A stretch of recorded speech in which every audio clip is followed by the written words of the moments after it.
Hai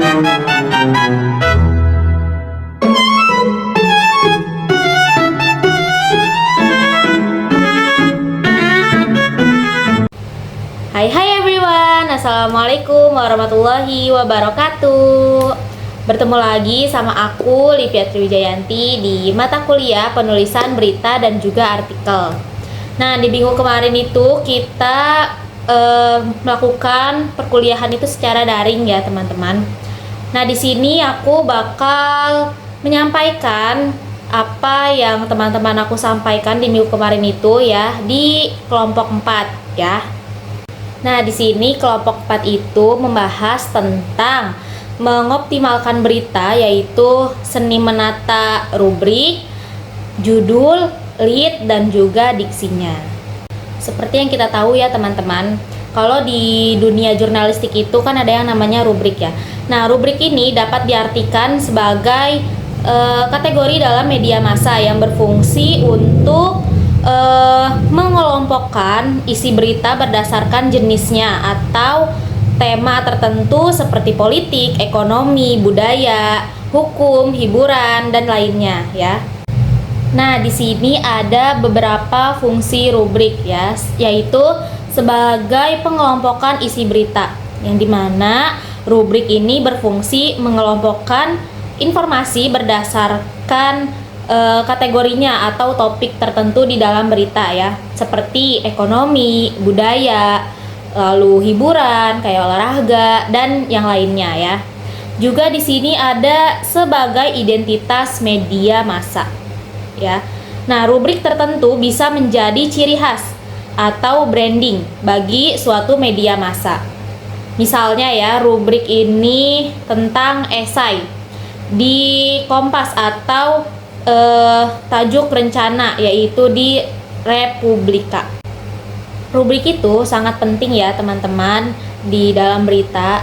Nah, salah satunya itu jenisnya untuk menavigasi konten di media massa serta memudahkan redaksi untuk mengorganisasikan informasi.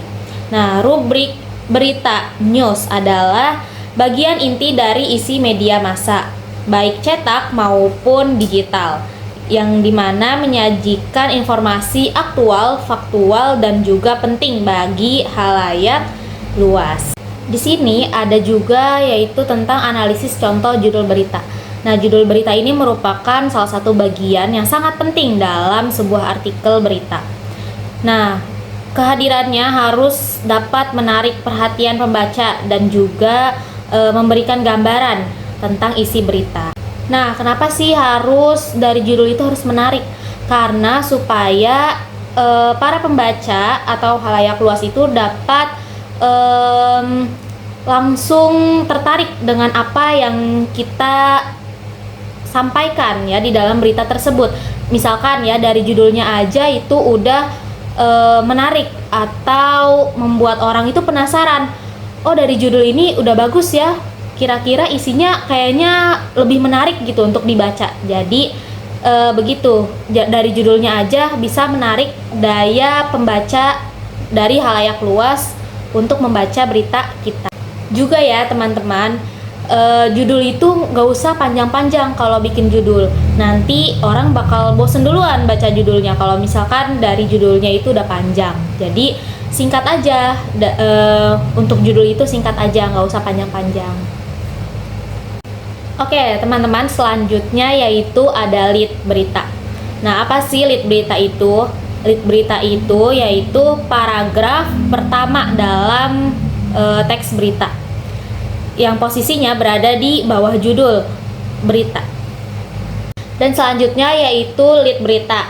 Apa sih lead berita itu? Nah, lead berita ini yaitu paragraf pertama di dalam teks berita ya. Jadi penaruhnya itu posisinya ya di bawah judul, setelah judul berita itu baru lead. Di sini juga ada beberapa kriteria dalam penulisan lead ya, dalam menyusun lead. Yaitu yang pertama, lead harus sesuai dengan judul ya, karena lead harus mampu menguraikan atau menjelaskan isi dari judul berita. Antaranya yaitu judul dan lead harus memiliki keterkaitan langsung agar pembaca tidak bingung ya. Dan yang kedua di sini ada langsung ke inti informasi. Lead dalam berita terutama jenis strike, yaitu strike news ya teman-teman, harus langsung menyampaikan inti informasinya yang dimana disampaikan dan tidak perlu menggunakan yang namanya terlalu panjang atau melebarkan topik. Selanjutnya yaitu mengandung unsur 5W1H, itu yang wajib ya teman-teman dalam menyusun berita. Selanjutnya yaitu membujuk pembaca untuk melanjutkan pembacaannya ya, atau menarik perhatian para pembaca dalam membaca berita yang kita sampaikan. Dan yang terakhir yaitu menggunakan kalimat yang pendek dan juga padat. Nah, agar ya pembaca itu tidak bosan dengan membaca berita kita yang terlalu panjang kayak gitu tuh, itu bikin bosen ya teman-teman. Dan yang terakhir di sini ada diksi.